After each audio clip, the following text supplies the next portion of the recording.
magbigay ng mga awitin sa ating Panginoon. God is great. Amen? Hallelujah. Sa mga pagkakasa palakpak para sa ating Diyos buhay. Yes, Jesus. Ay, agad pala.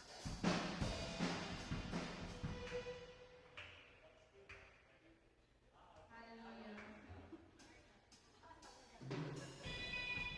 Amen. Our God is greater. Amen.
your name in this place, O God. Lord, thank you, Father God. Thank you, Jesus. Salamat, Panginoon. Ano man po, O God, na dumating na bagyo, Lord God, na problema sa aming mga buhay, Panginoon. Kayo, Diyos, ang nagbibigay, Lord God, yung sa kloro, Panginoon, sa aming Diyos. Hallelujah. Mananatigan yung pag-ibig ko, Diyos, ang iyong pagmamahal, Panginoon, sa aming buhay, O God. Hallelujah, Jesus. Yung kapag nais namin, Panginoon, ay manatiling po, O Diyos, sa iyong piling, Lord. Hallelujah.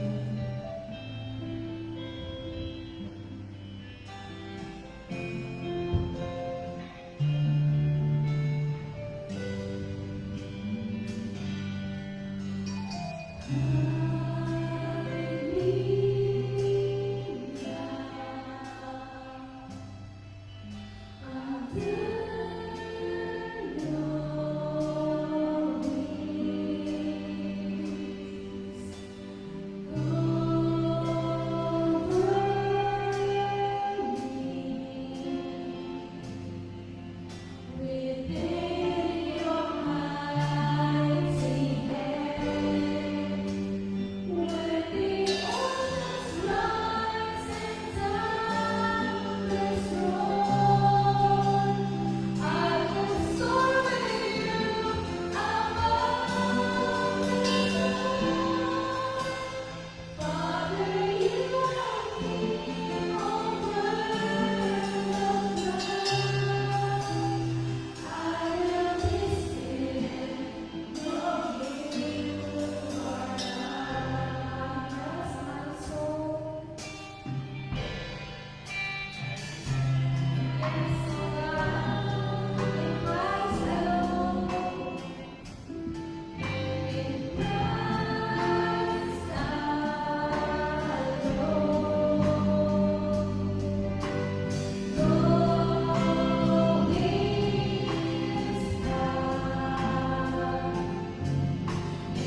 adore you, Jesus.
nandito po kami, Panginoon, upang purihin at sambahin ka, Panginoon. Panginoon, thank you po for providing all of our needs, Lord. Thank you for overflowing blessings, Panginoon. Totoo po na ang iyong mga salita, Panginoon, sa amin, na hindi niyo po kami pababayaan, Panginoon, kahit na may pandemic na nangyari, Panginoon. And as a way of giving back, Panginoon, ito po ang aming handog, Panginoon. Pinipipray po namin na maging kalugod-lugod po sa inyong harapan ito, Panginoon. At magamit mo po ito sa iyong gawain sa Iglesia. Salamat po, Panginoon. In Jesus' name we pray, Amen.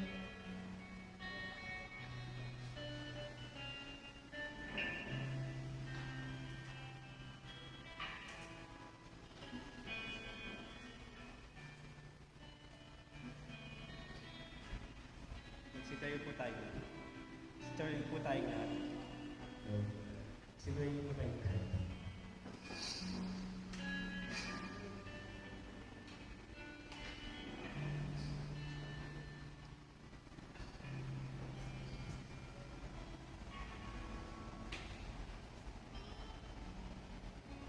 Makibukas po kayo sa Mark 16, verse 15 to 20. Verse 15, He said to them, Go into all the world and preach the good news to all creation. Verse 16, Whoever believes in and is baptized will be saved, but whoever does not believe will be condemned. Verse 17, And these signs will accompany those who believe. In my name they will drive out demons. They will speak in new tongues. Verse 18, They will pick up with their hands, and when they drink deadly poison, it will not hurt them at all. They will place their hands on sick people, and they will get well. Verse 19, After the Lord Jesus had spoken to them, He was taken up into heaven, and He sat at the right hand of God. Verse 20, Then the disciples out and preached everywhere, and the Lord worked with them, and confirmed His word by the signs that accompanied Him. Purihin ng Diyos ang pagbasa tayo sa Biblia.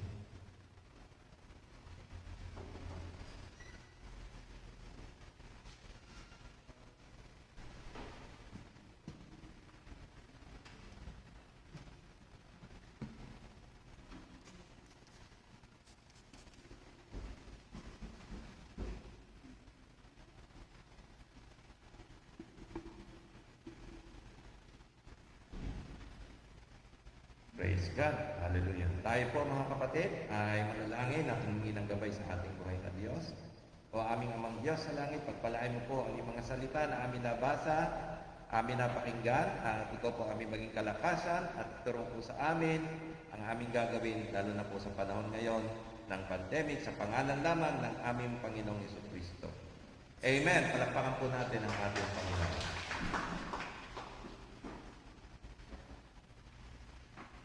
Praise God, purihin ang ating Diyos na buhay. Dali lamang po mga kapatid, ready ko lang po. Praise God.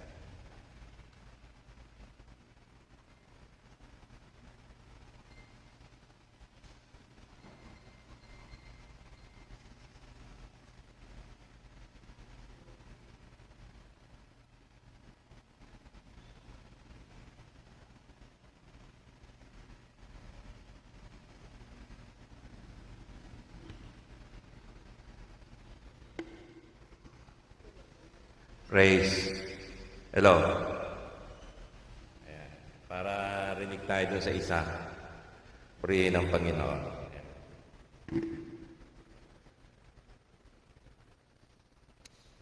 Praise the Lord. Hallelujah. So, ang pamagat po ay patanong. Ang pamagat po ng ating pag-aaralan ngayon, mga kapatid, ay patanong. Praise God. Praise the Lord. So, how did Jesus prepare His disciples to fight demonic activities such as sickness and diseases, even pandemonic? So, yung pandemic, tinawag ko pong pandemonic. Sa araw na ito, ang cases po ng coronavirus sa ating bansa ay mas tumataas pa po, no? Kahapon ay nasa 35,000 plus Siguro ngayon, baka hindi ko alam ang update, baka nasa 36,000 na po, ano? At hindi lamang po sa ating bansa, kundi sa buong mundo ay tumataas din po yung kaso ng coronavirus. At ang virus na ito ay isang sakit na nakamamatay, na wala pang lunas. Bagamat maraming nakaka-recover, ay wala pa pong vaccine dito. Pero may mga nakaka-recover.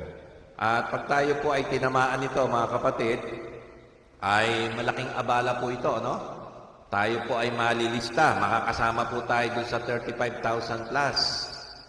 Pagkatapos, tayo po ay ikwa-quarantine ng gobyerno at kung tayo may trabaho, maihinto po yun. Purihin ang ating Panginoon. Kaya nga po, yung mga pastor, ano ba, kagaya po natin, pag tayo po tinamaan, sigurado, hinto muna tayo. Di ba? Kasi ako na mismo yung nangangaral, ako na yung tinamaan. So, ihinto po talaga. Pagka ang pastor ang tinamaan. At marami po, mga kapatid, ang magiging abala dito.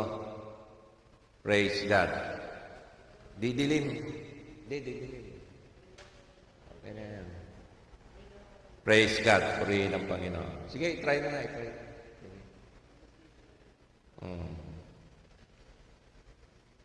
Ayan. Tama. Dapat makikinig sa misis. Okay, tuloy po natin mga kapatid. Ang ating Panginoong Jesucristo, hindi po ba niya inihanda yung mga alagad sa panahon po ng mga darating na pandemic? Alam po ng ating Panginoon, darating po ito sa buong mundo, yung pandemic. At ito po ay isa sa mga aktibidad ng mga demonyo o masamang espiritu. Kung titignan po natin, susuriin po natin, sabihin po natin, ano yan nature o gawa ng tao, man-made, kapabayaan ng tao. Pero mga kapatid, kung susuriin po natin yan, ang punot dulo po niyan ay ang dyablo at ang kanyang mga alagad. Para wasakin po, pumatay at nakawin po yung para sa atin. Ano po yung nanakawin sa atin? Yung ating relasyon sa Diyos, yung buhay na walang hanggan na dapat po nararanasan ng mga tao. So, paano po inihanda ng mga ng Panginoon ang mga alagad? At syempre, maaaring tanong po natin, Panginoon, paano na kami? Hindi kami ready sa mga bagay na ito. Pero bago po umalis ang ating Panginoon, tinrain niya po yung mga alagad niya para maipasa po ito, maturuan yung mga susunod na mga alagad. Hindi po nagkulang ang ating Diyos. Ang naging problema nga lang po, mga kapatid, ay tayo po ang nagkulang. Saan po? Sa pag-aaral ng kanyang mga salita kung paano po tinuruan ng ating Panginoong Jesucristo ang mga alagad. Ang mga alagad ay dapat po nasa atin. Ang nakakalungkot nga lang po, sa tagal po ng panahon, matakin nyo mga kapatid, 2,000 taon na po nakakaraan nito. So, paano po yung pagtuturo ng mga alagad? Sino po yung napasahan? So, ang nangyari po, noong mga panahon ng first 300 centuries, mga kapatid, ang mga Kristiyano po pinapatay. Inuhuli, pinapatay, pinapersecute po. Yun po yung kalagayan ng mga Kristiyano nung araw. At lahat po ng mga apostol, hindi po normal ang kamatayan. Lahat po sila ay pinatay dahil sa pangangaral ng ating Panginoon. At meron pa pong panahon na dumating na kung ikaw po ay pinagpapakitaan ng kapangyarihan, ay ang gagawin po ng mga tao ay tatratuhin ka pong witch. Ano po yung witch? Mga mangkukulam. Kaya pagka pinapractice nyo po yung healing, yung mga alagad, kakasuhan po sila ng mangkukulam sila, papatayin po sila, susunugin po sila. Kaya marahil, yun po yung mga naging dahilan kung bakit parang nahinto po yung pagpapasa ng mga alagad sa mga susunod na mga alagad para po labanan ang mga aktibidades ng mga masamang espiritu o ng mga demonyo o lalo na po yung mga sakit at karamdaman. Sa mga napag-aralan po natin, ang karamdaman at sakit, ang punot dulo po niyan ay ang dyablo. Lalo na po ang pandemic na ito. Okay, paano po nangyari yon? Kung titignan po natin mga kapatid yung creation, hindi po intensyon ng Diyos ang tao magkaroon ng sakit at tumanda at mamatay. Tama po ba? Ngayon, bakit po tayo nagkakasakit, tumatanda, at namamatay. Yung iba nga po, hindi na tumatanda. Bakit? Kasi namamatay ng maaga. Diba? Nagkakasakit. Ito po ba yung original na plano ng Diyos sa tao? Hindi po. Pag tinignan po natin, kaya nga po merong Genesis sa Bible. Yung Genesis, ito po yung account na ang Diyos, paano niya nilikha ang tao at bakit niya nilikha. No? Nandun po yun. At yung pinaka-reason na bakit niya po nilikha ang tao ay para sambahin siya at luwalhatiin ng Diyos. Para magkaroon po tayo ng fellowship sa Kanya, sa Diyos, at sambahin po natin at pasalamatan natin ang ating manlilikha. At nung nilikha po niya ang unang tao, pinrovide po ng Diyos lahat. Amen po ba? Lahat po, no? Tinitirhan niya yung paraiso, pagkain po niya, lahat po yan. At nais po ng Diyos, yung pag-ibig niya na binigay niya sa tao, ay ibalik naman ng tao sa Diyos. Diba? So, ang tao po ay nag-e-enjoy, hindi po siya tumatanda. Wala po siyang malisya, wala pong kasalanan noong unang panahon, nung pagkalikha po niya sa unang tao. At hindi po sila nagkakasakit. Hindi po intensyon ng Diyos na ang tao magkasakit o kalooban ng Diyos ang tao magkasakit at tumanda at mamatay. Ngayon, bakit po nangyari ngayon sa tao sa sangkatauhan ng mga bagay na ito? So, kung titingnan po natin yung kasaysayan ng Genesis, ang punot dulo po niyan ay ang demonyo, ang diablo. Okay, ano po ang ginawa ng diablo? Ay pumasok po siya doon sa serpent o yung ahas. Yung ahas po nung araw, hindi po ganun na nakakatakot ngayon, di ba? Ang ahas po noon ay iba pong klase. At nakakapag-communicate po sila sa tao. At ang diablo ay, sabihin natin, nagkatawang ahas at tinukso po ang unang tao. At nung natukso po, sino po promotor? Ang diablo, nagkasala, dinamay po ng diablo kasi siya, ang kasalanan ay nagmanifest po yan sa diablo, di ba? From the beginning, ang diablo po nagkasala. Kaya ang tao po, ang ginawa po ng diablo, dinamay niya yung tao. At ng tao, pag nagkasala ang tao, ibig sabihin ng tao, under na ng kapangyarihan ng diablo. Under na ng authority ng diablo. Ano yon? May kamatayan na. Siyempre, ano po bunga ng kasalanan? Kamatayan. Unang-una, death. Pangalawa, iwalay ka sa Diyos. Okay? Yung relasyon mo sa Diyos, wala na, putol na. Kasi may kamatayan ka na, ang Diyos buhay. So, nawala po yung kay Adan. At pangatlong epekto po niyan, of course, ang epekto po niyan ay yung sakit. Magkakasakit ka, tatanda ka, ganon, mamatay, physically. Pero yung kamatayan na yon, yung po yung kamatayang walang hanggang parusa na ibinigay ng Diyos originally sa diablo. So, ang ginawa po ng diablo, dinamay po tayo sa parusa na yun. Actually, nagkaroon po ng exchange muna, temporary exchange.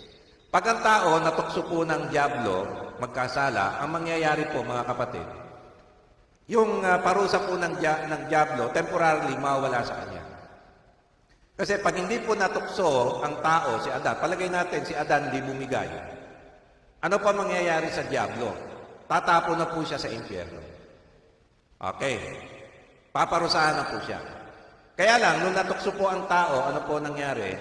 Ang diablo na-extend yung kanyang buhay na hindi siya parusahan sa impyerno. Ngayon, sino po na parusahan sa lugar niya? So, nagkaroon po ng transfer or exchange. So, ang nangyari, ang tao po ngayon ang naparusahan sa impyerno. Kaya pag ang tao po namatay physically, dire-diretso na po siya sa impyerno. Bakit? Kasi contaminated na po siya ng kasalanan. Ang mastermind po niyan ay ang demonyo. Okay, naintindihan niyo po kung bakit tayo nagkakaganito, mga kapatid.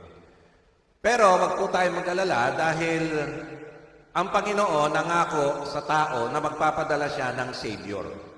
Ano po yung Savior? Ito po yung magliligtas sa tao sa kanyang kalagayan ng makasalanan. So tayo po'y makasalanan, lahat ng tao, kahit ano pong gawin natin.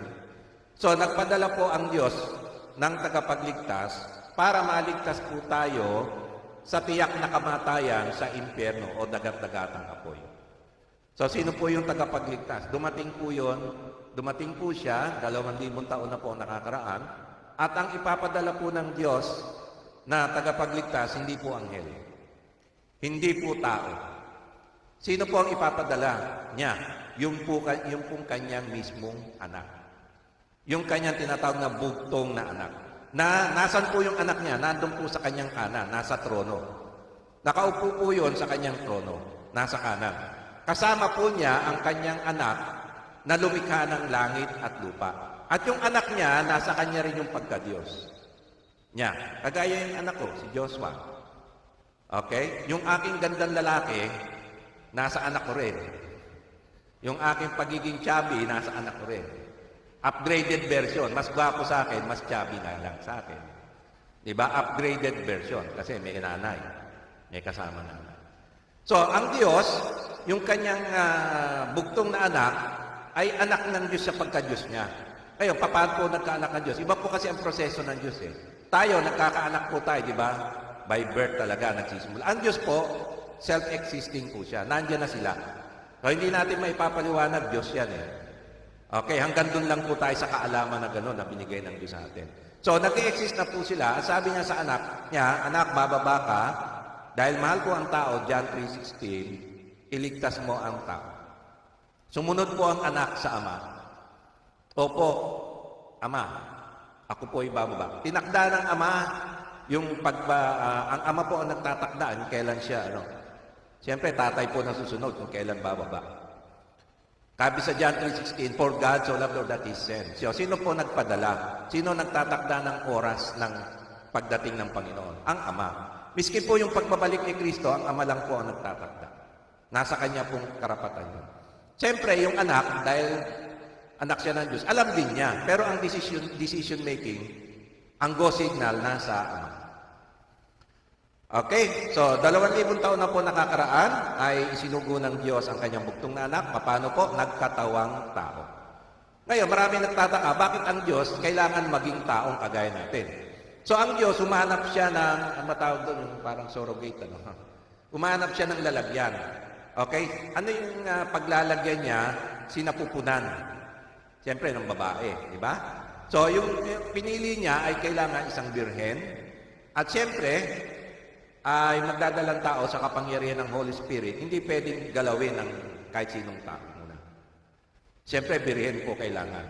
Otherwise, makokontaminate yung katawan ng sin.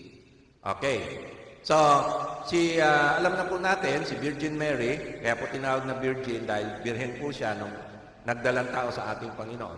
Hindi po siya ginalaw ni Jose hanggat hindi po na ilalabas ang ating Panginoong Jesus. So ang ating Panginoong Jesus, nagkatawang tao at yung kanyang pagkatawan ay kapangyarihan po yan ng Holy Spirit. At ang ating Panginoong Kristo, dinala po niya sa kanyang katawan yung parusa natin. Ngayon, bakit kailangan maging tao? Magkatawang tao. Kailangan po yun para madala niya yung parusa natin. Ano ba yung parusa natin? Yung kamatayan, ano pa? Yung sakit, na dulot ng kamatayan, yung kahirapan, dinala po niya sa kanyang katawan. At napako po dun sa krus yung ating mga kasalanan. At tayo po ay nagkaroon ng kapatawaran. Kasi hindi po tayo pwedeng patawarin ng Diyos hanggat hindi po nasasatisfy yung hustisya. Ano po yung hustisya? Ang nagkasala kailangan maparusahan ng kamatayan. Ngayon, yung parusa po nating kamatayan, kinuha ni Jesus Christ, dinala niya sa kanyang katawan, kasama na po yung mga bunga nito. Ano po yon? Yung kahirapan, yung sakit, karamdaman. Lahat po yan. Dinala niya sa kanyang katawan, package deal po yan, napako sa krus, nailibing po ang Panginoon, namatay, nilibing. At sa ikatlong araw, nung nabuhay siya muli, napagtagumpayan po niya yung kalaban. Ano po ang kalaban? Yung parusa ng kasalanan, yung death. Kasi ang may hawak po ng kamatayan, si Satanas. Kaya po nagkakaroon tayo ng kamatayan, under tayo ni Satan, ng Diablo. Nasa kanya po yung power ng death. Yun po yung kapangyarihan niya dahil sa kasalanan. Ngayon, nung tinubos po ni Kristo yon, ang nangyari mga kapatid, yung stronghold ng Diablo, pinutol na ni Kristo. Ano po yung hawak ng Diablo sa atin? Yung kasalanan at yung kamatayan. Kasama na po yung mga sakit karamdaman. Package na rin po yan. Nung kinuha ni Kristo yan sa krus at namatay na si Kristo, at nung nabuhay siyang muli, natalo po niya yung kamatayan ng buhay. Paano po talunin ang kamatayan? Kailangan mabuhay ka. So si Kristo nung namatay, akala ng mga tao talunan siya ay namatay, talo. Nung nabuhay si Kristo, panalo. Bakit? Kasi po yung pagkabuhay muli ni Kristo, yun ang tumalo sa kapangyarihan ng diablo, yung death. So ano po opposite ng death? Life. Kaya ang Panginoon nabuhay muli. Kaya lahat po ng mananalig kay Kristo at maniniwala sa ginawa ni Kristo kung sino siya, mananampalataya sa Kanya, at magtitiwala sa Kanya, mga kapatid, ay meron pong buhay na walang hanggan at buhay sa kasaganahan nito. At wala na po yung kamatayan sa Kanya. So, sa katotohanan, napag-aralan po natin yon, wala na po talaga tayong kamatayan. Yung mga nananalig kay Kristo. Sabi niya, na kahit nabubuhay, hindi na mamamatay. Wala na po tayong kamatayan. Kinuha na po ni Kristo. Pastor, ano po yung kamatayan natin? Physical na lang po yun. Actually, yung kamatayan natin sa physical ay pagbabago lang po yun. Ito po yung pagbabago natin. Ibig sabihin, nagtatransform po tayo, lumilipat lang po tayo sa presensya ng ating Diyos sa langit. So, lumilipat lang po tayo, hindi talaga tayo namamatay. Nawawalan lang po tayo ng katawan lupa at lumilipat tayo sa presensya ng Diyos sa Kanyang kaharian. Tapos yung katawan po natin, bubuhayin muli ng Diyos yan, papalitan niya ng bagong katawan na hindi na po tatanda. Kailan po mangyayari yon, mga kapatid? Pagbalik ni Kristo. Kaya po yung pagbabalik ni Kristo, yun po yung pinangako niya na inaabangan po natin. Kasi pag bumalik si Kristo, yan na po yung katuparan na yung kaluluwa natin magkakaroon uli ng katawan. Pero hindi na po yung katawan natin na ganito. Hindi na po ganito itsura ko. Yung katawan natin ay, ano po yan, siguro kapatid, may abs na. Brother Dan, may abs na siguro yon, automatic. Di ba? 10 packs. Tapos sa mga kababaihan naman, talaga, ang figure, di ba? Kasi perfect body na yon. Hindi na po yun yung kagaya natin na may kapansanan. Okay? So, walang mataba, walang payat na ay bakit sa kanya, payat na payat, akin mataba pa rin yung katawan. Hindi po ganito ang itsura natin. So, yung body na yon ay glorified body, spiritual body po yun. At nakakalipad po yun, parang si Superman. Hindi na po tumatanda, walang kamatayan. Yun po yung mga nanalig kay Kristo. Ngayon, yung mga hindi naniwala kay Kristo, yun ang po ang disgrasya. Bakit? Kasi mananatili sila sa kasalanan nila, ayaw nilang magsisi. Bakit ba ayaw nila kay Kristo? Bakit tinatanggihan nila, mga kapatid? Alam niyo po, pinakadahilan, sabi ng Bible, ayaw nila sa liwanag. Bakit? Kasi ma-expose yung kanilang kasalanan. Kasi pag lumapit ka po kay Kristo, ang mangyayari, mga kapatid, yung kasalanan mo, isosurrender mo. May mga tao po, ayaw isurrender yung kasalanan. Ano po yung kasalanan? Unang-una, siyempre sa lalaki, yung kanyang pambababae. Halimbawa, 2, 3 asawa. Pagka nagsisi po yan, isosurrender niya yung mga kabit ba tawag doon? Mananatili siya doon sa tunay na asawa. Kaya ba niya? Kaya ba niyang isurrender sa Panginoon? Kung kaya niya, pagsisihan niya, mananampalataya siya kay Kristo, maliligtas siya. So kasi po yung kasalanan, kailangan ibigay mo sa Panginoon yung masamang pamumuhay mo. Para ang Panginoon magliwanag sa iyo, matanggal po niya. Hindi po niya matatanggal yan pagka hindi po natin isinuko. Okay, yung pagiging addict po natin, halimbawa, so surrender natin sa Panginoon, tatanggalin po ng Diyos yan. Kailangan lang po isurrender. Kaya may mga tao po na ayaw po isuko yung pagsusugal nila, ayaw po isuko yung mga bisyo nila, masaya sila doon sa bisyo nila kahit ikamatay na nila. Tuloy-tuloy na po sila sa impyerno. Bakit po? Mas gusto nila sa kasalanan, mas gusto nila sa kadiliman kaysa sa liwanag. Naintindihan po ba natin, mga kapatid? Purihin ang Panginoon. So, yan po ang nangyayari. Kaya tayo po, mga kapatid, na mga anak ng Diyos, ay pinagpala na po ng Diyos. Okay, habang naghihintay po tayo ng pagbabalik ng Panginoon. Ngayon, pabalik po tayo ngayon. Ngayon, dito sa ating pinag-aaralan. Ngayon, sa oras ng pandemic na ito, hindi ba tayo inihanda ni Kristo? Habang naghihintay po tayo ng pagbabalik niya, hindi ba tayo niya inihanda? Okay, ang Panginoong Jesucristo sa loob ng 3 taong pagmiministeryo dito sa lupa, ay tinuruan na po niya yung kanyang mga alagad. Okay, pansinin po natin. At binilinan niya yung kanyang mga alagad na ituro ito sa mga susunod na mananampalataya. Tuloy-tuloy. Ang problema, parang naputol, di po ba? Parang naputol, walang nagpasa sa atin eh. Kaya nangyayari po sa atin ngayon, mga kapatid, pinag-aaralan natin, nagtatrial and error tayo kung paano. Hindi natin pa na-perfect ito. Kasi pinag-aaralan natin. Kaya nangyayari, namamatayan tayo. May gumagaling, merong hindi naman. Hindi natin na-perfect na 100%. Lalo na po pag cancer, hirap tayo. So dapat hindi gumagaling, pero namamatayan po tayo. Yun ang masaklap na katotohanan, mga kapatid. At di na po ako magbabanggit ng mga example. Alam niyo na po yan. Ngayon, basahin po natin yung habili ng ating Panginoon sa mga alagad. Kasi yung mga alagad, tinuruan na niya eh.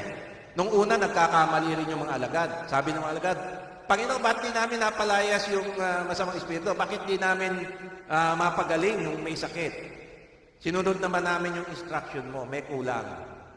Sabi ni Kristo. So, yung mga alagad, nung una, hindi rin perfect. Tayo, hindi rin tayo perfect ngayon. Lalo na ngayon, parang tinuturuan pa lang tayo ng Panginoon. Parang press na mga alagad tayo. Kahit na matagal na tayo rito sa lupang ibabaw na to, matagal na itong church natin. Pero pagdating ko sa larangan ng ministry ng pagpapagaling ng Panginoong Kristo, paano labanan itong pandemic na ito, ay para tayong mga baguhan. Ay hindi para, talagang baguhan tayo. Miski po yung mga naglalakihang churches, yung mga mega churches, mga kapatid, purihin ang Panginoon. Nag-survive sila, pero survival na lang. Nakatago rin po sila. Kasi tinitingnan ko yan eh. Wala rin eh. Wala rin po yung, yung paglaban sa pandemic na ito. Pagdating po sa ganito, parang baby. Baby pa rin. At hindi po malabanan. Yung iba nga po mga churches, una pang natakot sa mga unbeliever. Mas matatapang pa nga yung mga frontliner kaysa sa mga churches, di ba? Kita nyo, parang mga churches, marang naduwag, di ba? Yung mga frontliner, tatapang, binubuwis nila yung buhay nila, mga doktor. Yung mga iglesia, nasa na, ng mga anak ng Diyos, di ba? Hindi kaya magbuwis ng buhay. Kaya, nakakalungkot po, dapat tayo ang frontliner. Okay, may nangyari po siguro. Ngayon, pag-aralan po natin yung bili ng Panginoon, basahin po muli natin yung Mark 16, okay, verse 15. Okay, isa-isayin lang po natin yung talata na to. Okay, praise God. He said to them, go into all the world and preach the good news to all creation. Okay, ang gusto po ng Panginoon, gawin ng mga alagad, ganito natin. Ipangaral, pumunta sa mga tao, ipangaral ang mabuting balita. Good news. Ano po yung mabuting balita? Yun yung sinare ko sa inyo kanina, tungkol kay Kristo. So, mabuting balita is about Jesus Christ. Bakit kailangan siya magkatawang tao? Ano yung ginawa niya sa krus? Na hanggang siya'y mabuhay muli? Ano yung gusto niyang gawin natin? Magsisi tayo, panampalataya sa Kanya. Yun po yun. Maraming tao hindi alam. Ang ginagawa po ng mga tao, naniniwala saan? Sa reliyon. Ang pananampalataya ng tao, nasa reliyon. Yun ang nakakalungkot. Nasa pinuno ng reliyon. Yun ang nakakalungkot. Ang turo ni Kristo, ipangaral, hindi po ang reliyon. Ang ipangaral po nila ay ang mabuting balita. Ang mabuting balita tungkol kay Kristo. Yung kaligtasan po natin. Okay, yun po yung number 1. Ngayon, ang tao, kailangan manampalataya doon sa mabuting balita. Pag hindi nanampalataya, hindi maliligtas. Mananatili sila sa kasalanan. Kailangan manampalataya. Merong free will. Ano po yung free will? May kusang loob. Kaya hindi mo pwedeng pilitin yung tao. Nananampalataya ka ba? Sinare natin yung mabuting balita. Nananampalataya ka ba kay Kristo? Sabi ng tao, ayoko pa. Kasi ayokong isuko yung kasalanan. Nag-e-enjoy pa ako sa kasalanan ko . Diba? Ang mahirap po isuko yung kasalanan. Ayan. So, mahirap isuko yung mga addiction. Okay, yung lifestyle ng kasalanan. Halimbawa, yung kasalanan ng tao, ganito. Magnanakaw siya. Okay? Yung pagnanakaw niya, yung binubuhay niya sa pamilya niya, mahirap isuko yun. Kasi pag sinuko niyo, hindi siya magnanakaw, maghanap siya ng matinong trabaho na, makukontento na siya sa sweldo niya, hindi na siya mangungurakot, magbabago yung lifestyle niya. Di ba? Kailangan na siya magtipid, hindi na siya magluluho. Ayaw niya yung ganon. Diba? Lalo na pagka yung trabaho nila ay talagang madaling mangurakot ng pera. Lalo na sa government, pero di na natin i-detalye. Baka mapansin pa ako rito. Purihin ng Panginoon kasi naka-live po tayo. Okay, so yun po ay given knowledge na. Public information na po sa lahat ng tao yan. Kaya hindi na po natin kailangan patunayan yun. Ano? So pagka ganun, kailangan, pag nanampalataya sila, ay kailangan pagsisihan nila yung mga kasalanan. Okay, ano po dapat response ng tao? Verse 16. Okay, verse 16. Okay, whoever believes and is baptized will be saved. Okay, ano kailangan ng mga tao? Kailangan manampalataya sila. At sabi, mabautismuhan. Alam niyo po yung baptize? Ang baptize po nung araw, simple lang. Okay. Pag ang tao nagsisi, nanampalataya kay Kristo, ang kasunod po noon, kailangan i-confess niya yung kanyang pananampalataya. Okay, yung bautismo, hindi yun na nagliligtas sa kanya. Ang nagligtas sa kanya, yung faith, yung pananampalataya kay Kristo. At yung kaligtasan niya, ginawa na po ni Kristo, tapos na po yun. Ligtas na po tayo, niligtas na tayo. Ang kinakailangan lang, tanggapin natin yung kaligtasan by faith, na may kasamang pagsisisi. Okay. Ngayon, pag ang tao nanampalataya, given na po yung repentance, yung pagsisisi, kasama po yun sa pananampalataya. Hindi pwedeng ihiwala yun, ha? Okay, sinuko niya na yung kasalanan niya. Ang gagawin niya po, ang ginagawa po ng practice ng mga Kristiyano nung araw, naghahanap po ng tubig. Oto, may tubig dito. Bahala na kung malinis yun. Wag lang kanal.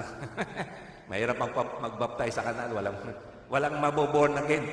Halika, ito kanal, babaptize kita rito. Ilulubog kita rito. Walang tatanggap sa Panginoon. Sigurado yan. Di ba? Ngayon, hanap tayo maganda-ganda. Ilog. Ayan, sa panahon ng araw, may ilog. O, pwede na yan. So, ano po ang gagawin?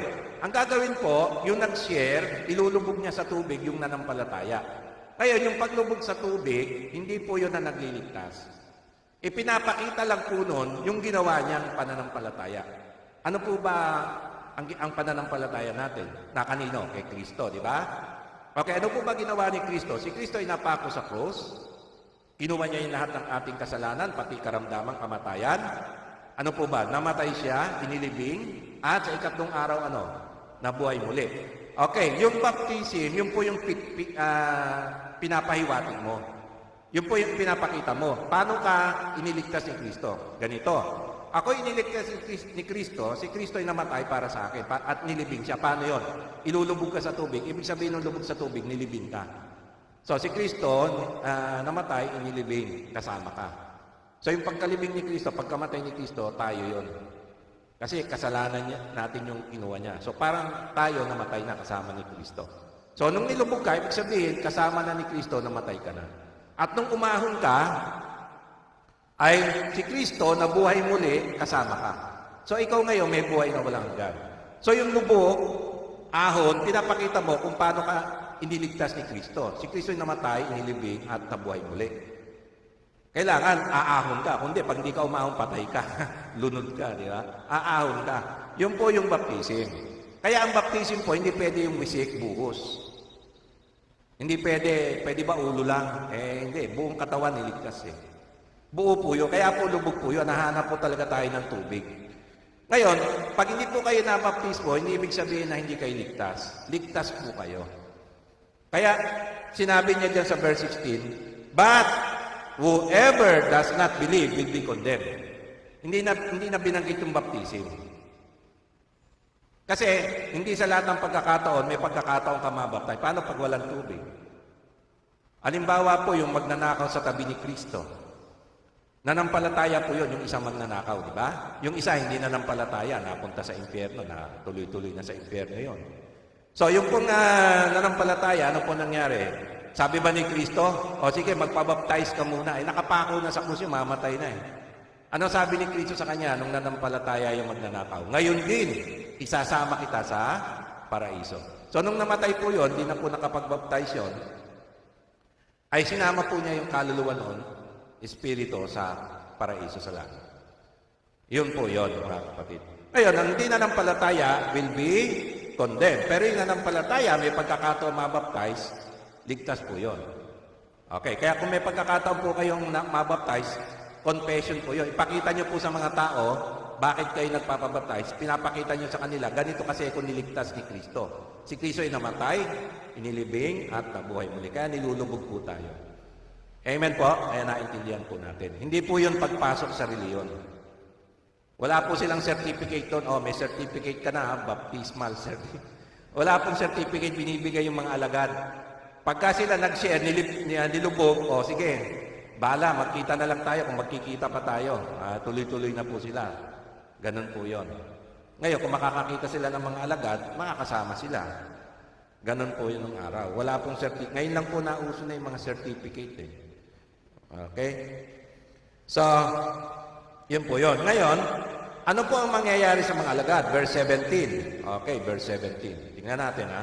And these signs will accompany those who believe. Okay, yung mga nanampalataya sa mga alagad ay ito po ang mangyayari. In my name, tandaan nyo, kaninong pangalan? Sa pangalan ni Kristo, ng Panginoong Jesus, they will drive out demons, they will speak in new tongues. Okay. Sino po ang nagpapalayas ng masamang espiritu?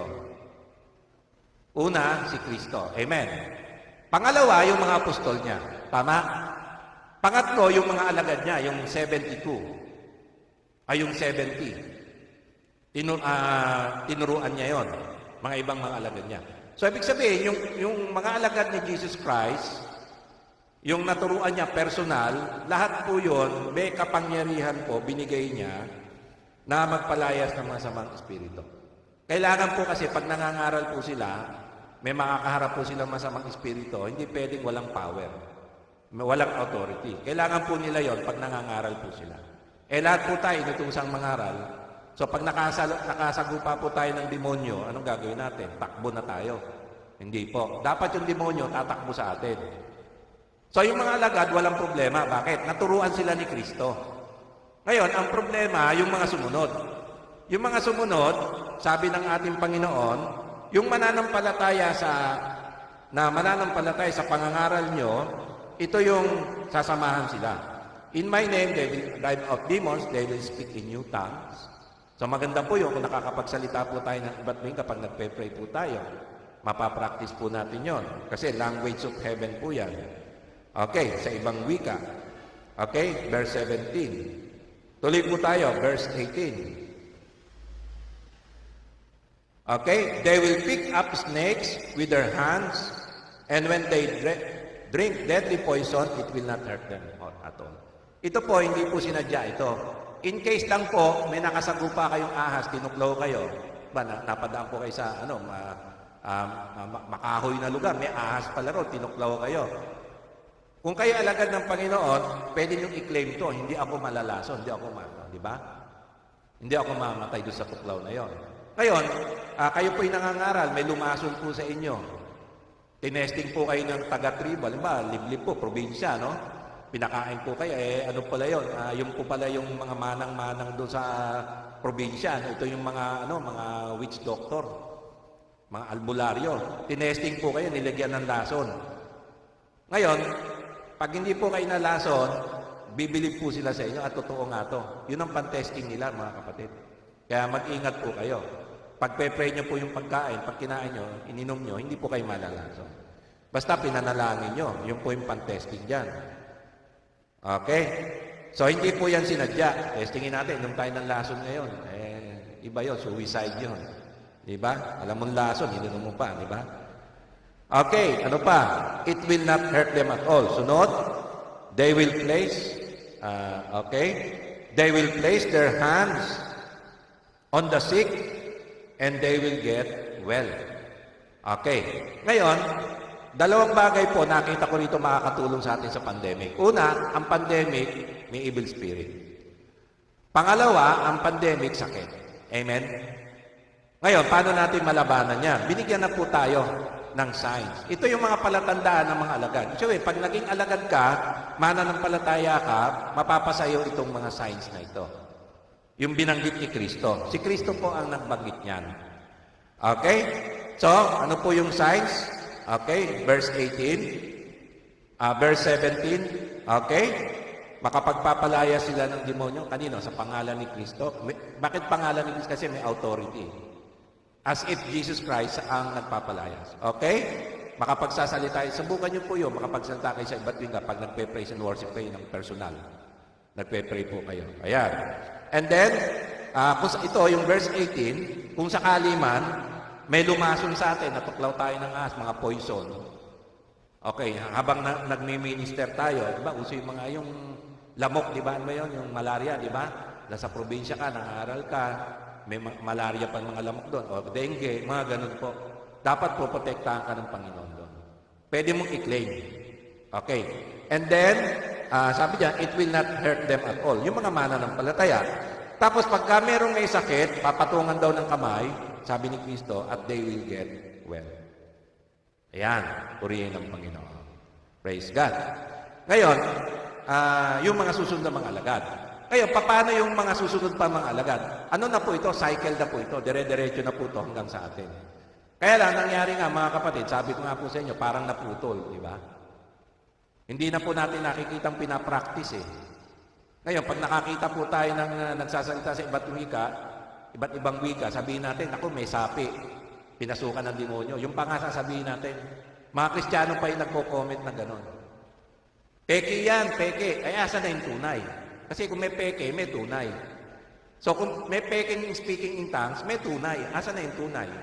Ang sabihin nila, nawala na. Eh di, puro peke na lang, wala nang tunay na nagsasalita sa iba't ibang wika. Yun ang problema. Hindi na po ito pinaniniwalaan ng mga mananampalataya. Ngayon, lalo na po yung mga nag-Bible school. Nakakatakot po sa Bible school, hindi na po tinuturo to. Ewan ko bakit tinawag ng Bible school. Ako nag-Bible school ako eh. Hindi na ako nakatapos kasi hindi ko naipasa yung Greek. Susunod na Hebrew. Yung Greek, nagko-construct na ako ng sentence sa Greek eh. Kaya lang, hindi ko na maalala yung mga pinag-aralan ko nung araw. So yun lang, tapos na sana ako. Associate and Bachelor in Theology. Yung mga regrets ko nung araw, ewan ko kung pwede pang ihabol ko ngayon yan, o mag-aaral pa ako ng Greek. Okay? So may idea ako sa Greek. Ayan. Purihin ng Panginoon. Okay. Ngayon, dapat ito tuloy-tuloy. Ito ba sinabi ni Kristo? Totoo ba to? Okay, verse 19. Verse 19. And the Lord Jesus had spoken to them. He was taken up into heaven and sat at the right hand of God. So, anong nangyari? Nung sinabi ito ni Kristo, salita ng Diyos to, dapat totoo, di ba? Okay? Sabi ni Kristo, langit at lupa lilipas, pero yung salita ko hindi lilipas. Kaya nung sinabi ni Kristo ito, dapat totoo ito. Okay, ngayon, ang Panginoon, nung pagkatapos sabihin ito, umakyat na sa langit, asan na siya? Umupo na siya doon sa trono niya. Asan ba ang trono ng Panginoong Kristo? Nasa kanan ng Ama. And He sat at the right hand of God. Okay, hindi po ito yung first time na umupo siya. Bumalik lang po siya sa kanyang trono. Nasa kanan po siya ng Ama, dati pa. Bumalik lang po siya. Naintindihan po ninyo. Okay, bumalik na po siya sa langit, doon sa kanyang Ama, at umupo na po siya sa kanan ng Ama, yung dati niyang pwesto. Hindi naman po nawala sa kanya yun eh. Nung umalis po ang Panginoon, sa kanya pa rin yun. Amen? Purihin ang Diyos. At ano po ang ginawa ng ating Panginoong Kristo nung umupo po sa kanan ng Ama? Pinanonood po niya yung kanyang salita na mangyayari. Pinanonood po niya. At tinitiyak ni Kristo na yung salita niyang iniwan, mangyayari. Nangyari po ba? Okay, verse 20. Then the disciples, anong ginawa ng mga disipulo niya? Went out and preached everywhere. And the Lord worked with them. Okay, paano nangyari? The Lord worked with them. Nasaan po ba ang Panginoon? Di ba nakaupo sa kanan ng Ama? Pero, ang Panginoong Kristo, habang nakaupo siya, sinasamahan niya, kasi Diyos siya, kaya po niya. Sinasamahan niya yung mga alagad niya sa magitan ng Holy Spirit. Kasi ipinadala niya yung Holy Spirit. Espiritu ni Christ yun. Espiritu rin ng Father yon, ng Holy Spirit. So, espiritu nila yon.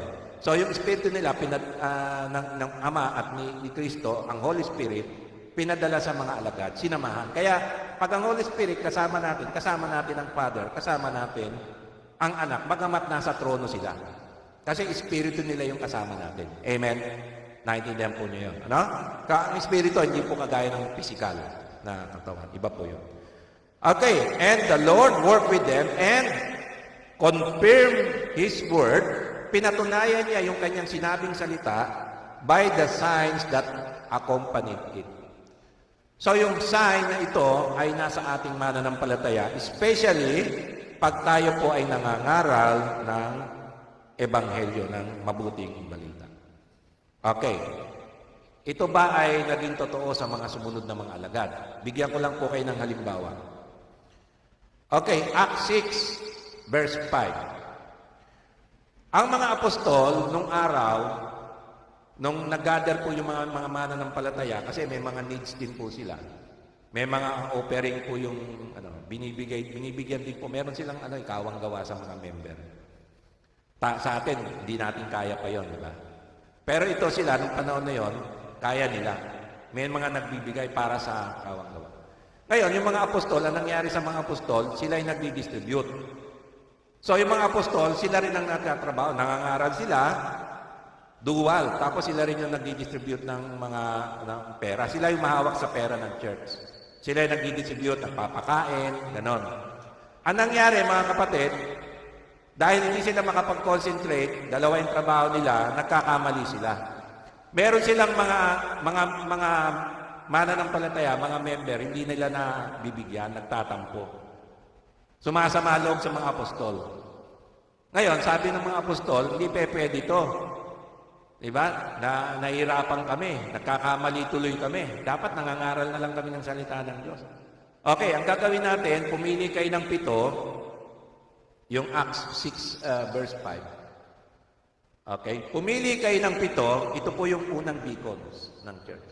At ang 7 ito, kailangan ay criteria full of faith and the Holy Spirit. Kailangan talagang puspos ng Espiritu ng pananampalataya. Kasi pag ginawa ko yung faith, talagang mananampalataya ka, kakapusin eh. Diba? So, para dumami, lumago, talagang may pananampalataya. So sila yung unang-unang deacon. Hindi sila kasali sa mga apostol, mga bagong mananampalataya ito. So sino po sila? Okay, this proposal pleased the whole group. They chose Stephen, a man full of faith and the Holy Spirit. Also, Philip, ayan, Prochorus, 3, no? Nicanor, Timon, Parmenas, and Nicolas from Antioch, a convert from Judaism. 7. Okay, ngayon, binanggit lamang po, bigyan ko lang kayo ng example, 2 po rito ay nakakitaan po ng kapangyarihan. Kasi hindi naman po pwedeng i-record lahat ng Bible. Mapupuno po ang Bible. So ang Bible, sa 7 na to, sample lang siya ng 2. Okay, ano po nangyari? Deacons po ito, deacons. No? Okay, ang deacons, sila po yung namamahala sa pangangailangan ng church. Financial, ayan, lahat. No? Kawang gawa, ayan. Okay, Acts 6 verse 8. Now, Stephen, a man full of God's grace and power, did great wonders and miraculous signs among the people. Mantakin nyo, no? Hindi lang siya deacons, kundi nangangaral din po siya ng salita ng Diyos. Okay? Pagkatapos, pinagpakitaan po ng Panginoon ng mga himalayong mga tao sa pagitan ni Stephen. So, did great wonders and miraculous signs among the people. Baka po yung patay, nabubuhay. Hindi natin alam kung ano po yun. Pero ano po nito? Pag sinabing great wonders and miraculous signs, hindi po ito yung sakit ng ulo, sakit ng likod, back pain, no? Ito po yung yung bulag nakakakita, pilay nakakalakad po yan. Talaga pong hindi huksa na binayaran kasi ngayon may mga sindikato. Bayaran Tapos papalabas sa internet para sumikat sila. Tapos sisingil na sa mga tao yon, offering na. Pera-pera na yon. Ito po hindi po. Talagang genuine po ito si Stephen. Okay, sunod naman si Acts 8, verse 4 to 8. Si Philip. Okay, si Philip, verse 4 to 8. Tingnan nyo, Those who had been scattered preached the word wherever they went. Okay, nangyari po kasi, nagkaroon ng persecution sa Jerusalem. Pumalag po yung mga alagad. Naiwan lang po yung mga apostol. 12 apostol. Si Judas napalitan ng isa. So, nakumpleto uli yung mga apostol. Naiwan po yung mga apostol. Ngayon, si Philip, verse 5, Philip went down to a city in Samaria and proclaimed Christ there. Ngayon, si Philip, wala sang choice kasi pinersecute sila. Pag pinepersecute po, pinapatay sila. tumakas po sila. Pwede naman pong tumakas eh. Alam mo, papatayin ka, hulihin ka, magtago ka. Pag nahuli ka, patay ka. Ganun nga lang. So, pwede ka naman tumakas. So, tumakas po sila. Napunta po siya sa Samaria. Nangaral po siya ron. Ano po nangyari kay Philip nung nangaral siya? Verse 6. When the crowds heard Philip and saw the miraculous signs he did. Ano nangyari? Gumawa po si Philip ng mga miraculous signs. They all paid close attention to what he said. Ano po ba yung mga miraculous signs? Dito na-detail. Kay Stephen, hindi po na-detail kung ano yun. Pero ito, na-detail. Okay, verse 7. With shrieks, evil spirit came out of many. Ano ba yung with shrieks? Sumisigaw po yun. Okay? Yung kinurot, ay, ganon. Gumaganon po. Tapos lumalabas yung evil spirit. Came out of many paralytics and people were healed. O, yung mga nakasakla, yung mga nasa bed, ano na po. Ewan ko, may saklay na nung araw. Basta, siguro meron na, ibang klase na lang, no? Lahat po yun nakalakad, crippled were healed. Ano nangyari dun sa Samaria? So, there was great joy in that city. So, si Philip po, nung nangaraw, wala pong dalang pera yan. Wala pong aasahan yung mga tao, naku, walang pera to. Papakinggan ba natin to? Ngayon po, yung mga tao, maasa sa reliyon kasi may pera. Bibigyan ako ng pera ito, bibigyan ako ng trabaho nito. Sa mga Kristiyano po nung araw, wala po yun. Wala pong pera silang dala. Ang dala po nila, mabuting balita. Ngayon, ano po nangyari, mga kapatid? Nagkaroon po ng great joy dun sa city na yon, verse 8. Mantakin nyo, mga kapatid, hindi kaya po ng doktor pagalingin yung pilay, nakalakad po. Diba?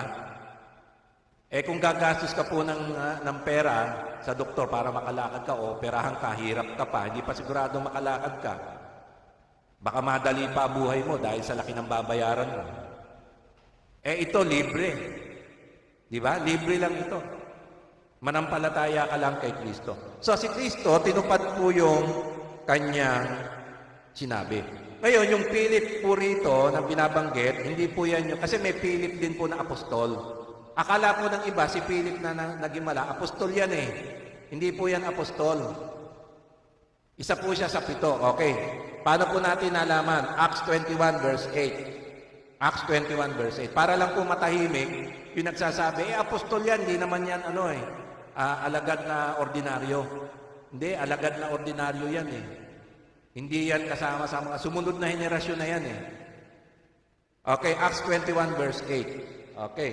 Leaving the next day, we reached Caesarea and stayed at the house of Philip, the evangelist, one of the 7. Yun. So, si Philip, nakilala po siya na evangelist, one of the 7. Yung 7, yun po yung unang deacons na namahala po sa pangangailangan ng church noong araw. So, hindi po siya apostol, mga kapatid. Okay, naintindihan po, mga kapatid. Ngayon, ano ang problema ngayon natin? Ano ang problema natin, kapatid? Hindi pera eh. Kasi wala naman tayong pera, wala tayong poproblemahin, di ba? Tama po ba? Pag wala kang pera, wala kang problema sa pera. Kasi wala kang pera eh, di ba? Ano po problemahin mo? Wala kang pera. Okay, ang problema natin hindi pera. Problema natin itong sakit. Di ba? Maraming mga mananampalataya, kahit mga unbeliever, kahit may pera sila, takot sila sa pandemic na to. Diba? Paano ba mahinto ito, Pastor? Anong gagawin natin? Bakit hinahinto ito? Kasi hindi tayo kumikilos. Hindi natin ginagawa yung tinuro ni Kristo. Simple lang eh. Ano sabi ni Kristo? Kung evil spirit yan, utusan mo sa pangalan ko, aalis. Amen. Ayo, kung sakit yan, may sakit, patungan mo kamay. Ako, Pastor, mahawa ako, papatungan ko. Yun ang problema. So, nandun pa lang, yung takot na mahawa ka, pinatungan mo, kailangan hawakan, may touch. Di ba, ang Panginoon, sino humawak sa akin? Sabi niya, damit lang yon. Social distancing. Pinutol na ng Diablo eh. Alam ng Diablo, social distancing, hindi tayo makakapagpagaling. Kasi ang requirement ng Panginoon, touch eh, hawakan, lay hands eh. Di ba? Pwede man lay hands sa cellphone. O, subukan mo kung tatalab. Kung tumalab, okay. Paano kung hindi? Basic to eh. So, ito po yung mga basic na healing. Papatungan ng kamay, hawakan. Saan ba patungan? Basta hawakan mo kahit sa kamay. Basta touch eh. Lay hands eh. Pwedeng ulo, balikat o kamay. Huwag lang sa maselang parte. Alam naman natin yon. Hindi na lehas yun, chancing. Di ba? Okay? So, ano po yung pinractice natin? Reviewin lang po natin, tinuro ni Kristo. Okay? Yung let us practice. Okay, ano po ito? The basic ng principle of Jesus Healing Ministry 101. Basic po ito, may advance eh. Basic muna, yung basic lang, di pa natin magawa eh. A-advance pa tayo. Basic lang po muna. Ano yon? Number 1. Okay? Jesus heals with compassion. So, si Kristo, tinuruan niya yung mga alagad niya, pag magpapagaling kayo, may awa. Wala kayong pakialam. Diba, papatungan mo ng kamay, naiinis ka dun sa tao. Kaya ka nagkaganyan, bisyo mo kasi. Buti nga sa'yo. Tapos papatungan mo ng kamay, sinisisi mo na yung tao, hindi tatalab. Kaya kailangan may compassion. Maawa ka dun sa tao, kawawa naman to, dahil sa kasalanan, na biktima to. Humihingi na ng tawad, nagsosorry na. So, awa. Okay, pag may compassion ka, may awa ka, ano may awa? Habag, malasakit. Pwede na. Pangalawa, tinuruan ng Panginoong Yesus na magkaroon ng personal contact of faith. Kailangan may dadaang pananampalataya. Okay, paano yon? Halimbawa, po yung anak ang may sakit, walang malay, baby. Paano mananampalataya yon? Sino mananampalataya? Yung tatay o yung nanay. O kaya yung kapatid. Kung sino man yung may malasakit. So, merong contact of faith, may dadaanan. Hindi pwedeng wala. Kaya mahirap mag-pray doon sa hindi mo kilala, walang dadaanan. Nabasa mo lang sa Facebook, mahirap yun. Pwede mo ipag-pray, pero dapat may contact ka doon sa tao. May dadaanan. Kakilala. Dapat may kakilala Kristiyano yon, ipapag-pray siya. Okay? Yun po. Kasi faith contact.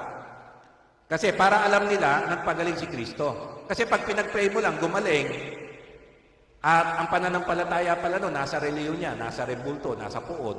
Ang nagpagaling sa akin, si puon na ganito, hindi si Kristo. Delikado. Okay? So, kaya kailangan may faith contact.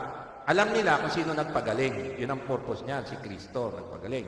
Hindi yung kung sino ang poon, di ba? Okay, pangatlo, number 3. Ay, bakit number... Ayan. Yan yung faith contact. Okay. Number 3, si Jesus, tinuruan niya yung mga alagad niya, nagpapagaling through a word of command. Okay, pag nagpapagaling si Kristo, usually, inuutusan niya yung masamang espiritu. Kasi ang evil spirit, pagka may manifestation evil spirit, siyempre pag nawakan mo, lalaban yun, di ba? Ayan. Eh, hindi mo malelehan. Anong gagawin mo? Uutusan. So, si Kristo, utusan niya yung inaalihan ng masamang espiritu. Lumayas ka, magwawala yun. Tapos, aalis. Ngayon, bago umalis yon, titira muna ng isa dun sa tao. Iitya niya muna yon bago siya umalis. Parang asar, mga asar muna. Gaganti muna ng isa, pero buhay naman yung tao. Ganon po yan. Tapos titinuna. So marami po yan. Minsan makakasalubong ka, yung mga taong grasa, parang may tama, di ba? Akalain mo yung mga taong grasa, yung mga minsan wala pang damit eh. Paano na to, di ba? Mare-rape to, mga may tama. Iniiwasan yun eh. Iniiwasan din ng yun, DSWD hata. Walang umuhuli, walang mask, naglalakad. GCQ, ECQ, mula nung simula pa. Ako'y nagtataka. Pero pag ikaw, di ba, may binaril pa nga sa Quezon City, di ba? Eh bakit yung mga taong grasa dyan, hindi niya barilin? Hindi hulihin. Pinababayaan na, wala pang mas. May pinipili pa lang aarestuhin. Parang nagkaganon. Bakit takot? Kasi baka may sapi eh. Di ba? Eh takot sila. Pagka ganon, kailangan, ano yung uutusan mo? Lumayas ka. Ayan. Kailangan de-discern mo rin kung kinakailangan. Kasi hindi lahat gaganunin mo. Di ba? Yung may pagkakataon lang na nakasagupan. Kagaya si Paul. Di ba? May babaeng sinasapian ng masamang espiritu. Nanguhula yun eh. Ngayon, pagka nakikita niya si Pablo, inaasar niya, kilala ko kayo, mga lingkod kayo ng Diyos, ganyan-ganyan. So, isang araw, naasar na si Pablo, sinabihan niya kasi kinukumpronta na siya. Ayaw nga niyang pakialaman eh. Di ba? Kaso lumalapit sa kanya, inaasar siya lagi, binubuli siya. Anong ginawa ni Paul? Inutusan niya yung espiritu, masamang espiritu lumayas. Ngayon, nung lumayas yung masamang espiritu, hindi na nakapanghula. Sindikato pala yun. May humahawak doon na sindikato. Anong ginawa ng sindikato? Tinira si Paul. Oh, pinag-initan si Paul, nagulpi si Paul, nakulong. Yun ang epekto nun. Kaya ayaw nga niyang pakialaman sana. Yun naman ang epekto nun. Kaya kailangan din, pagka kailangan lang talaga, maging handa rin po tayo. So, inuutusan po niya. Pangalawa, nasa number 3 tayo, or laying on of hands or touch. So, pansinin niyo, lahat ng gumaling, either inutusan niya o may humawak sa kanya o hinawakan niya. Kasi personal, bakit po kailangan yung touch? Kasi para alam po nila sino nagpagaling. Hindi doktor, hindi yung puod, kundi si Kristo mismo. Ngayon, sa panahon natin, kanino hawak? Sa ating mga alagad. So, lay hands natin, o hawakan tayo, o gano'n. Okay? Yon po yan. So, yun po yung paraan tinuro ni Kristo. Ito po yung basic, mga kapatid, Okay, word of command and laying of hands. Okay, yung word of command in the name of Jesus Christ lagi. Yung lay hands, actually, yung lay hands, wala kang sinasabi. Hinawakan mo lang. Pero ang intensyon mo gumaling, pagaling ka ng Panginoon. Hinawakan mo lang, gagaling yun. Ang intention mo, gumaling. Okay? Praise God. Yon. Okay, number 4, Jesus heals with authority. Okay, ano po yung authority ni Jesus Christ as the Son of God? Kaya pag nakita siya ng masamang spirito, sunod-sunod siya kasi may authority siya as the Son of God. Yung authority na yon ibinigay sa atin na maging anak ng Diyos. Kaya bilang anak ng Diyos, yung authority ni Kristo nasa atin din. Kaya ang demonyo, pagka kinumpronta tayo, actually, takot sila. Pag hindi natin alam ito, hindi natin ginamit yung authority as a child of God, mabubuli tayo ng demonyo. Matatakot tayo. Nambubuli yan. Okay, nangaasar, nambubuli. Pero pag ginamit natin yung authority, kailangan sumunod siya. Kasi yung authority na yon as a Son of God, binigay sa atin ni Jesus Christ. Naging mga anak tayo ng Diyos. Okay. Number 5, Jesus heals with the power from the Holy Spirit. Nasa atin pa yung Holy Spirit, so may power. Yung source ng power, binigay na sa atin ang Holy Spirit. Kaya walang dahilan para hindi tayo makapanggamot kagaya po ni Kristo. Ayan. Number 6, Jesus heals through the prayer offered in faith. So yung pananampalataya, panalangin ay may pananampalataya. So ano po yung pananampalataya na ito, mga kapatid? Itong pananampalataya na to, offered in faith. Okay, paano ba ang pananampalataya? Okay, ang healing, ang Jesus Healing Ministry, susunod. Okay, 101, basic yan, is activated by faith in God's Word. Okay, yung pananampalataya, yan ang nag-activate sa healing ng Panginoon, sa kapangyarihan ng Panginoon gumawa ng himala through us by faith in God's Word. Okay, ano yung pananampalataya? Pagtitiwala, pinangahawakan mo yung sinabi ni Kristo. Hindi yung sinabi ko. Okay, kaya malakas ang loob natin, itry ito kasi sinabi ni Kristo. Ang salita ni Kristo, salita ng Diyos. Yan ang pinangahawakan ng alagad. Okay? Particularly, Jesus' word. Okay. John 2:22. Tignan niyo yung John 2:22. After He was raised from the dead, nung nabuhay muli si Kristo, recalled what He had said. His disciples recalled what He had said, that they believed the Scripture. Then they believed the Scripture and the word that Jesus had spoken. Alam niyo po, nung una, hindi sila niwala kay Kristo.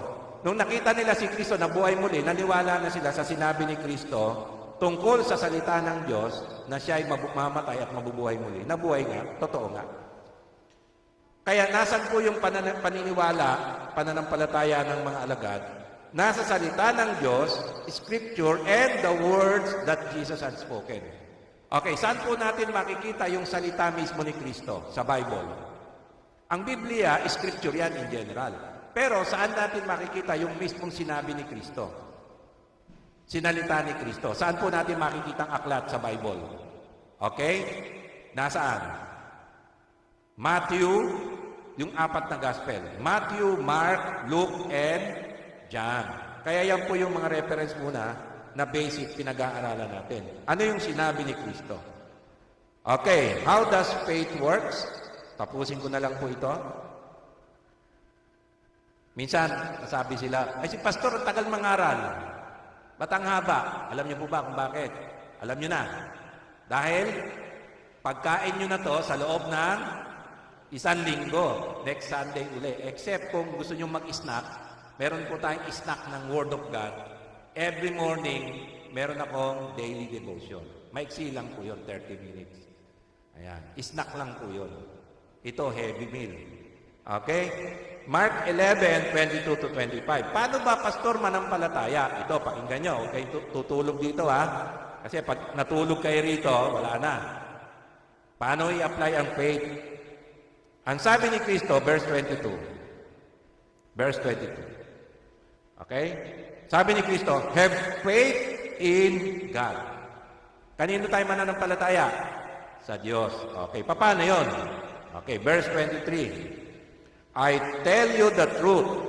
If anyone says to this mountain, go, throw yourself into the sea, and does not doubt in his heart, but believes that what he says will happen, it will be done for him.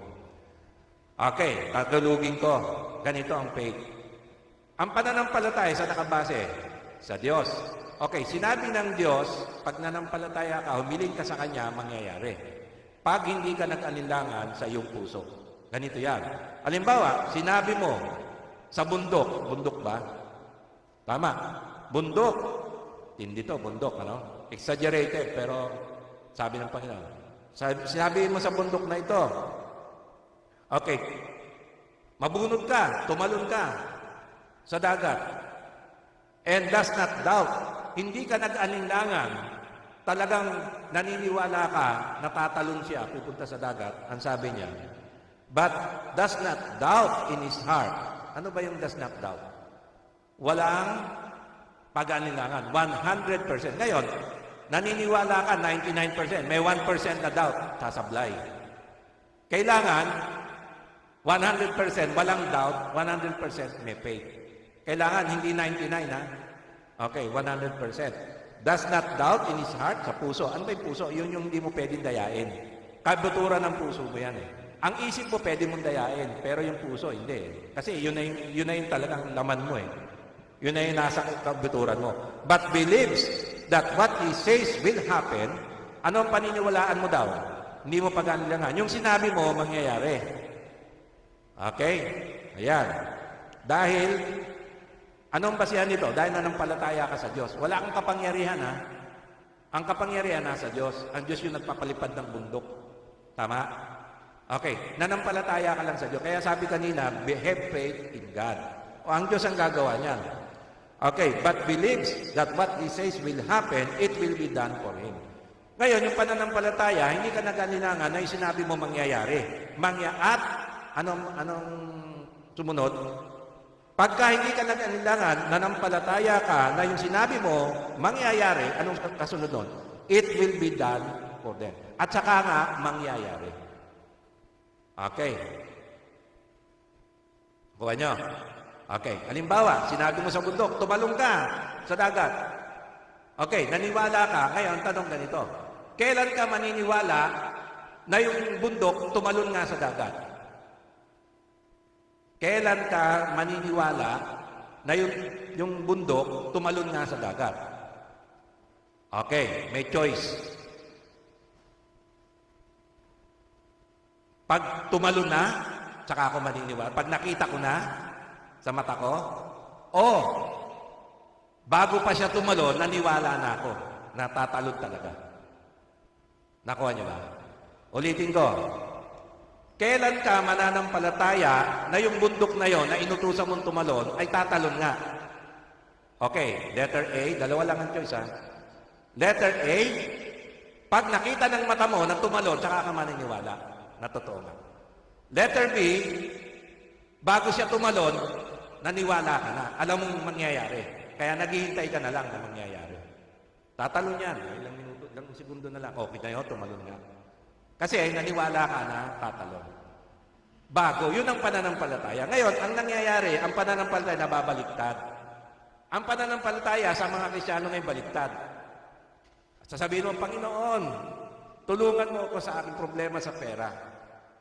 Okay. Ngayon, kailan ka maniniwala na tinulungan ka na ng Panginoon sa pera? Pag nakita mo na yung pera, di ba? Yun ang nangyayari. Dapat, bago pa dumating yung pera, naniwala ka na, tinulungan ka na ng Panginoon, kaya naghihintay ka na lang ng opportunity, ano ang gagamitin ng Diyos para mangyari yon? Yung mga pangangailangan mo sa buhay. Ganon po ang pananampalataya, not the other way around. Kaya nangyayari sa atin, yung pananampalataya natin, nababaliktad. Naniniwala lang tayo pag nangyari na. Mali po yun. Halimbawa, sa sakit. Panginoon, pagalingin mo po ako. Salamat, Panginoon, pinagaling mo na ako. Okay, kailan ka maniniwala na pinagaling ka na ng Panginoon? Pagka hindi ko na nararamdaman yung, may nararamdaman pa ako, kaya hindi pa ako naniniwala. Walang faith yun, baliktad yun. Ang pananampalataya, tinuro ni Kristo, hindi mo pa nakikita, nararamdaman mo pa, pero alam mo na, pinagaling na ako ng Panginoon, mawawala yan, pinagaling na ako ng Panginoon. Hindi mo sinasabing wala kang sakit. May sakit ka, kaya nga humingi ka ng kagalingan. Pinagaling na ako ng Panginoon, salamat Panginoon, pinagaling mo na ako. Kaya yung sakit, anong gagawin mo sa sakit? Uutusan mo. Sakit ng katawan, lumayas ka sa katawan ko, mawala ka. Kailangan utusan mo. Minsan naman, yung masakit na parte, lelehans mo. Ikaw muna. Ngayon, kailan papasok yung pananampalataya na pinagaling ka na ng Panginoon? Bago ka gumaling, pag pinagaling ka na o bago ka gumaling nanampalataya? Bago. Kaya nga, yung bago ka gumaling nanampalataya ka na, ang sabi diyon, it will be done for Him. Tsaka it will follow na. Tsaka mo na kayo mararanasan. Kaya hindi ka na magtataka na bakit nawala. Kasi yung nararamdaman mo, hindi ka na magtataka. Bakit? Kasi nanampalataya ka na nung una pa lang. So yun ang problema natin, mahirap i-practice to mga kapatid. Kasi parang baliw ka di ba? Parang may under na to, baka damputin tayo sa mental hospital. Wala pa, naniniwala ka na, meron na. Kasi iba ang pananampalataya. Tuloy natin, verse 24. Okay, verse 24. Matapit na matapos to. Therefore, I tell you whatever you ask. Kaya nga sabi ni Kristo, therefore, I tell you whatever you ask for in prayer. Prayer of faith to. Believe that you have received it and it will be yours. So ano ang tamang sagot? Manampalataya ka pag natanggap mo na o bago mo matanggap, nanampalataya ka na? Letter B, di ba? Bago mo matanggap, nanampalataya ka na, natanggap mo na. Kaya, ang sabi ni Kristo, believe that you have received it, natanggap mo na, kahit wala pa, natanggap ko na yung kagalingan ko. Salamat, Panginoon. And then it will follow. And you will receive it. Abangan mo. Kaya lang, minsan may delay lang.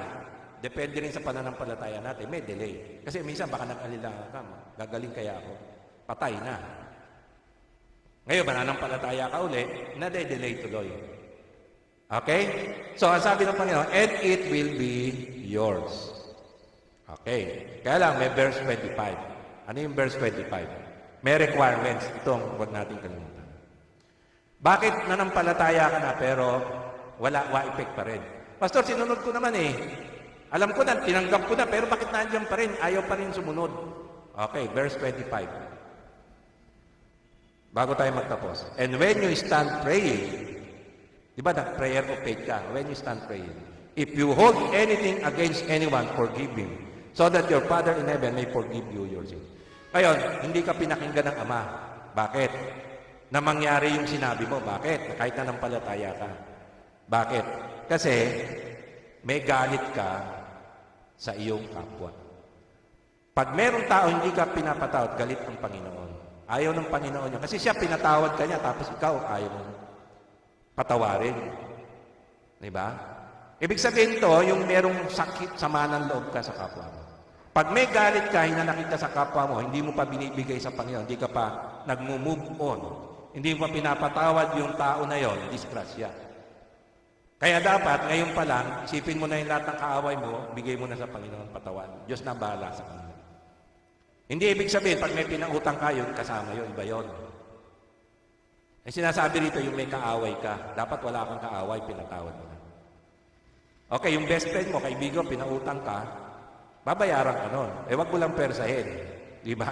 Pag pinwersa mo naman, magiging kaaway mo. Wala pa yung tao talaga So, pag meron naman yon, babayaran naman yun. Di ba? Purihin ang Panginoon. Yan yung mga personal, Huwag lang yung mga babayarin sa kuryente, putol ang kuryente natin. Pag di tayo nakabayad. Yung mga personal ito private Hindi ito sa mga kumpanya. Baka sabihin nyo, kayo yung manager sa bangko, hindi nyo nasisingilin yung mga ano. O sige, pag meron lang kayong ano. Eh di, may mga Diyos yan kumpanya yun iba yun. Ito personal ito, tinutukoy ni Kristo. Kaya, huwag tayong mamiloso po rito Okay, naiintindihan nyo po? Yun lang. Okay, pag nagawa mo naman to, okay na. I-apply mo na yung faith. Okay, sa last meditation natin, Mark 11:22, dito na yung magtatapos. Ano sabi ni Kristo? Have faith in God. Tayo pong lahat ay yumuko, manalangin. O aming amang Diyos sa langit, marami pong salamat sa iyong mga salita. Tulungan mo po kaming manampalataya sa iyo, i-apply po ito, at sa aming pananampalataya sa iyo, na may pananalangin, na may pananampalataya, suriin mo ang aming mga puso, baka meron kaming mga galit sa aming kapwa, mga kaaway, patawarin na po namin sila, dahil hindi mo po kami pakikinggan pagka hindi namin sila pinatawad. Kung paano mo kami pinatawad, ay pinatatawad din po namin sila. Gaano man kalaki yung kasalanan nila sa amin. Salamat po, aming amang Diyos sa langit. Turuan mo po kami ng iyong Holy Spirit. Gawin po itong pananampalataya na to dahil mahina po kami sa larangan na ito. Gamitin mo po kami para yung mga may takot sa sakit, matulungan din po namin. Mapalayas namin yung masamang espiritu at malayhans po namin sila. At ma-apply po namin to sa aming mga sarili. Salamat po, aming amang Diyos sa langit. Sa iyo po ang kapurihan, kaluwalhatian. Sa pangalan ng Panginoong Hesukristo. Amen. Praise God. Palakpakan po natin ang ating Panginoon. Tayo po ay nadako na sa ating doxology. Tayo po tayong lahat, yung pong kayang tumayo. Yung hindi naman po, okay lang po. Praise God. Hallelujah.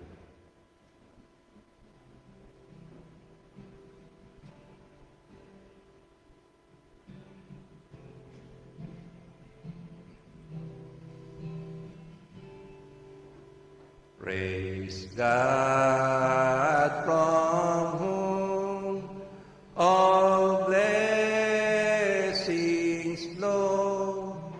Praise Him, all creatures here below. Praise Him above, ye heavenly hosts. Praise Father, Son, and Holy Ghost. Praise God from whom all blessings flow. Praise Him, all creatures here below. Praise Him above, ye heavenly hosts. Praise Father, Son, and Holy Ghost. Praise Father, Son, and Holy Ghost. Ang pag-ibig ng ating Diyos Amang nasa langit, ang biyaya pagliligtas ng ating Panginoong Hesukristo, at ang pag-aari, kapangyarihan ng Holy Spirit ay sumaating palagi ngayon at magpakailanman. Amen. Amen. Praise God. God bless you po. Pagpalain po tayo ng ating Panginoon.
nakilala ka, Jesus. Binigyan mo ng pag-asa, itinuwid ang daan. Ang nais ko'y purihin ka, ang nais ko'y sambahin ka, pagkat kahanga-hanga ka, tapat sa iyong salita.